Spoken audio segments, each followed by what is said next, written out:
Ever find yourself glued to the weather report, kind of picturing yourself as the one delivering the forecast? Uh-huh. Yeah, I can see that. It's a career that blends science, tech, and a bit of that on-camera charisma, right? It is a powerful combination for sure. And today, we're diving deep into what it takes to really ace that weather forecaster interview. Using RoleCatcher's career library to guide us. Exactly, our trusty guide.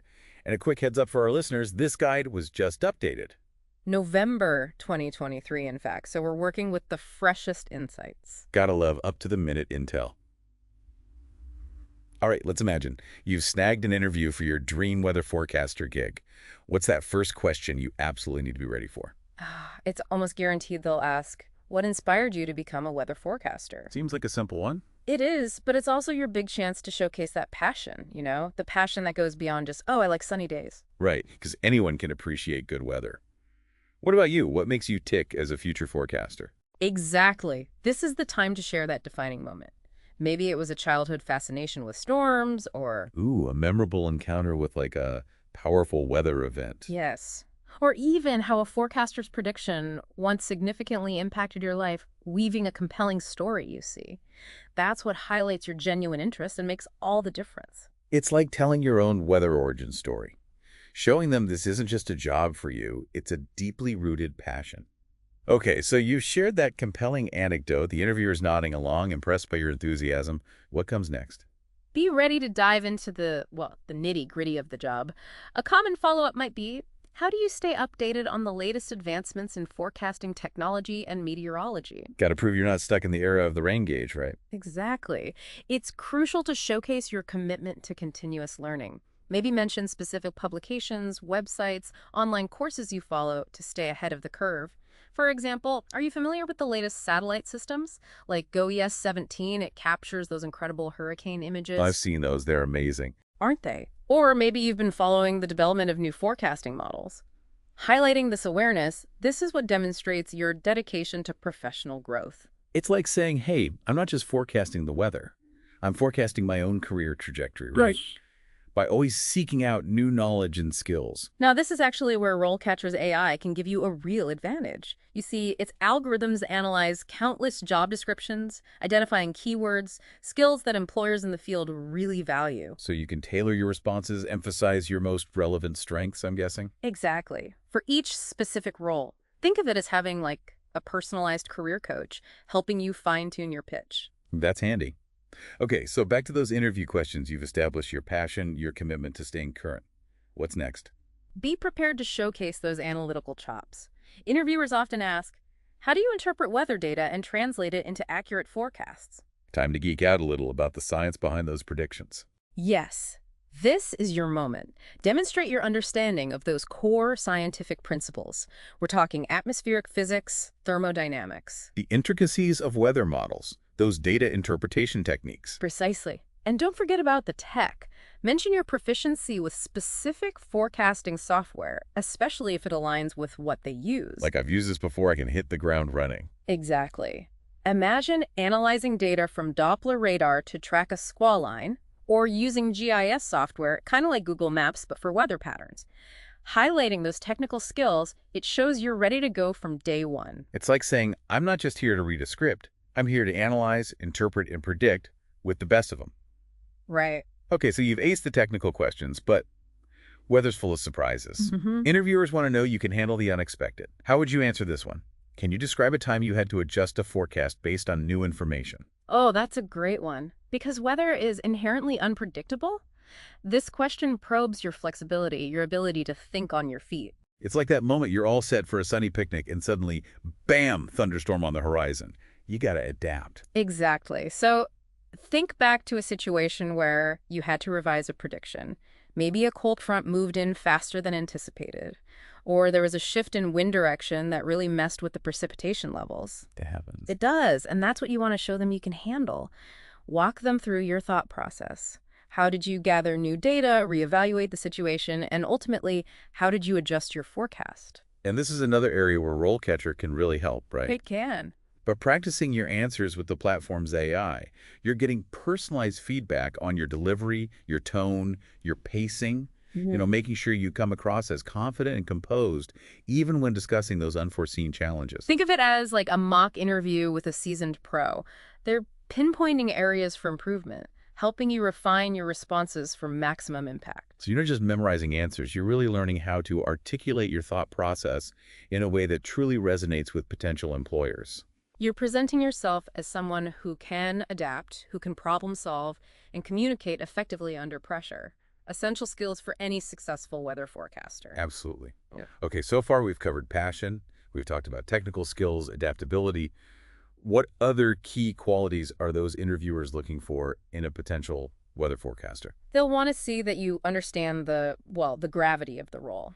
Accurate forecasts, they're crucial, right, for public safety, for economic decision-making, even national security. High stakes. They can be. So be prepared for a question like, can you describe a time when you had to make a difficult forecasting decision? This is where things get real. We're talking about those situations where your judgment could have a major impact. Absolutely. This question, it's not about, showing off your ability to predict sunshine every time. It's about demonstrating that you can make tough calls based on the best available data, even under pressure.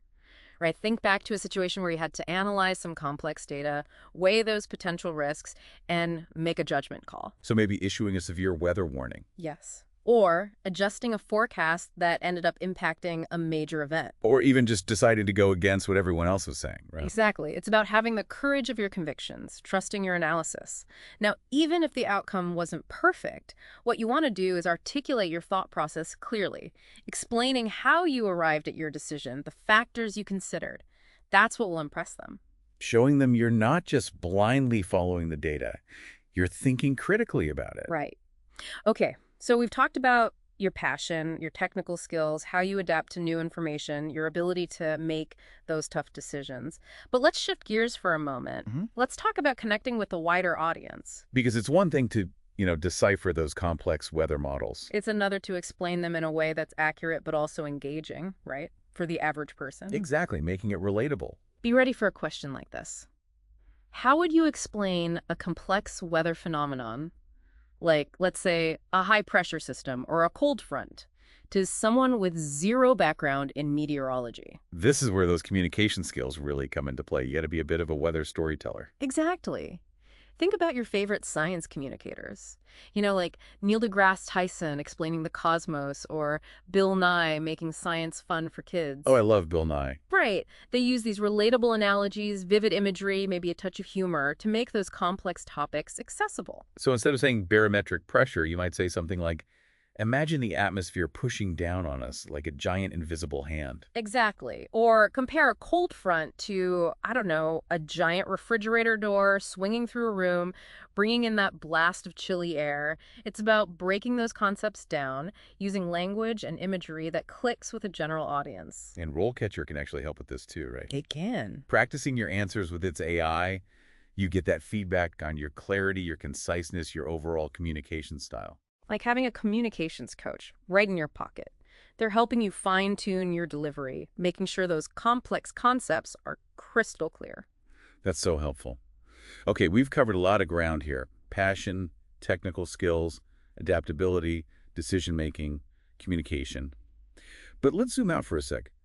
What about the bigger picture of this career path? What are some of the key milestones, those career stages someone might encounter as a weather forecaster? The RoleCatcher Guide actually does a great job outlining those stages. It highlights that a lot of aspiring forecasters, they start with internships or entry-level positions, right?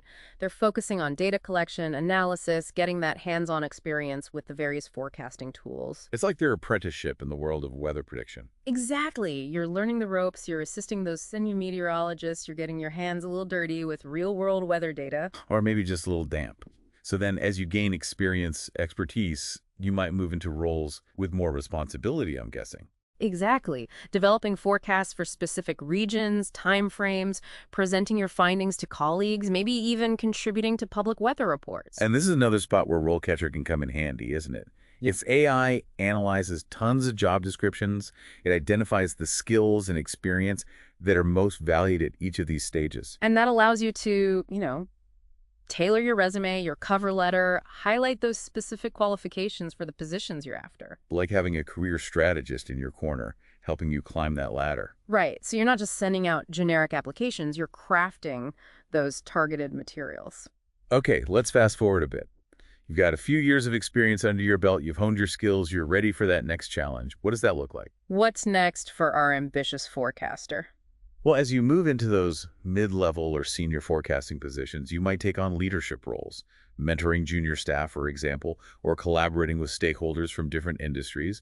You might even conduct your own research, contribute to the advancement of meteorological science. Wow, from chasing storms in the field to analyzing satellite data in a state-of-the-art lab. Seems like there's a niche for every weather enthusiast out there. Absolutely. And don't forget the potential to specialize, aviation forecasting, marine forecasting, even climate modeling. So many options. Yeah. It's about finding your place in this world, right? In the ever-evolving world of weather prediction, making your mark. It is. Okay, we've explored the career path, but let's circle back to those early steps for a minute. Landing that first internship or entry-level position, it can be a challenge, especially in such a competitive field. What advice do you have for aspiring forecasters just starting out? Networking is key. Attend those industry conferences. Join professional organizations like the American Meteorological Society. The AMS. Yes. Connect with people already working in the field. Those connections can lead to invaluable insights, mentorship opportunities, maybe even job leads down the road. It's all about building relationships, learning from those who've been there. Exactly. And don't underestimate practical experience. Volunteering at your local weather station, participating in citizen science projects, maybe even starting your own weather blog or social media channel. Oh, that's a great idea. It is. These things demonstrate your passion, your initiative, your willingness to go that extra mile. It's like you're building your own weather portfolio, showcasing your skills, your enthusiasm. Precisely. And you know what? This is another area where RoleCatcher's AI can be a game changer. Its algorithms analyze your skills, experience, career goals, and then they match you with relevant internship or job opportunities that really align with what you're looking for. And speaking of showcasing your passion and skills, I think it's time we circle back to those interview questions. After all, acing that interview is crucial for landing those dream opportunities we were just talking about. Absolutely. Practice makes perfect, right? Exactly. So let's revisit a classic interview question. What inspired you to become a weather forecaster? It seems simple enough, but it's your chance to really showcase that passion, that drive, that fuels your ambition. because anyone can download a weather app. Yeah. Right. What drives someone to dedicate their entire career to understanding the skies? That's what they want to know. Exactly. This is where you go beyond just saying, oh, I like weather. Dig deep. Unearth that defining moment. Maybe it was a childhood fascination with storms or... Ooh, a memorable encounter with a powerful weather event. Yes. Or how a forecaster's prediction once had a profound impact on you or someone you knew. The key is to paint a vivid picture with your words, Let the interviewer connect with your story on a personal level. I love that. Okay, so you've nailed that question. The interviewer is intrigued. What kind of follow-up question might they ask to really delve deeper into your understanding of the field? A common one might be, what are some of the biggest challenges facing the field of meteorology today? This shows them you're not just passionate about weather, you're aware of those broader issues, the complexities within the field. It's not enough to just predict the rain anymore. You need to understand those forces shaping our climate Right. and the challenges that come with that. Precisely. So think about topics like climate change and how it's impacting weather patterns, or the increasing demand for those hyperlocal forecasts, or even the ethical considerations around severe weather warnings. Those are some weighty topics. They are, but they show you're thinking critically, that you're ready to engage with the big picture. Exactly. Yeah. Now, once you've shown that awareness, how do you tie it back to your own aspirations? That's where you connect those dots to your career goals. Maybe you're interested in researching climate change mitigation strategies, or developing more accurate forecasting models, or even improving those communication methods to better inform the public about weather risks. It's all about aligning your passions with the needs of the field, Right. showing them you're invested in making a real difference. Excellent. Okay, so you've painted a picture of your inspiration. You've highlighted your understanding of the field's challenges. You've even outlined those career aspirations. What's next? What else do they need to know about you? Well, now it's time to really showcase those practical skills and knowledge. They'll probably present you with some kind of hypothetical scenario, something to really gauge your problem-solving abilities. Oh, like a weather-related escape room. Haha, kind of. They might say something like, Imagine you're responsible for issuing a severe weather warning for your city. You're analyzing all the latest data, and it's a close call. There's a potential for a significant storm, but those models, they aren't definitive. What factors would you consider in making your decision? Ooh, talk about a high-pressure situation. It's like they're testing your ability to stay calm, cool, and collected when the skies are about to open up. Exactly. This is where you demonstrate that you can analyze data, assess risks, make those critical decisions all under pressure. So walk us through it. What goes through your mind in that moment? Well, first, you'd want to explain how you'd weigh different factors, Right. right? The severity of the potential storm, the lead time for issuing a warning, the potential impact on public safety and infrastructure. All of that comes into play. And there's not necessarily one right answer, is there? Not at all. The important thing is to show them you have a sound decision-making process, that you're committed to putting public safety first. It's about showing them you can handle the heat even when the forecast is looking a little stormy. Exactly. And as we wrap up this deep dive into the world of weather forecasting interviews, I think it's important to remember one more thing. What's that? No matter how tough those questions get, let your passion shine through. Yes, enthusiasm is contagious. It is. End on a high note. Reiterate your passion for meteorology, your excitement about this opportunity, and how much you're looking forward to contributing to their team. And of course, a genuine thank you goes a long way. Express your appreciation for their time and consideration. Always. A little courtesy never hurts. So there you have it, aspiring weather forecasters. With a solid understanding of the field, some well-crafted answers, and a dash of that contagious weather enthusiasm, you'll be well on your way to acing that interview and embarking on an exciting career predicting those ever-changing skies.